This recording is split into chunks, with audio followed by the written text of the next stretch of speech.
ఎందుకు అడుస్తున్నావు? ఎందుకు అడుస్తున్నావు?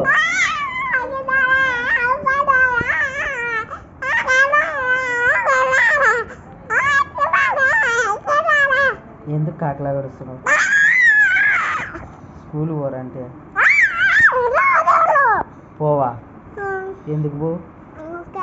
ఊరికేనా ఎందుకు పో? ఊరికేనా ఎందుకు పో స్కూల్కి? స్కూల్కి వెళ్ళురా, బాగుంటుంది కదా. ఎందుకు బాగుండదు? ఊరికే ఎప్పుడైనా పోయింటే కదా స్కూల్కి. ఎందుకు? అక్క పోతుంది కదా. పోనా, బాగుంటుంది కదా.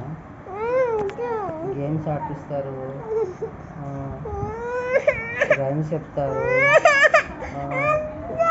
పోలే, ఉదయం పోయి సాయంత్రం రాపు, బాగుంటుంది. ఏమన్నారు నాన్న? ఫోన్లు ఇవ్వకూడదు. ఫోన్లు చూసి చూసి స్కూల్కి పోకుండా బలి ఇచ్చినావులే. స్కూల్ పోదురంగరా. దా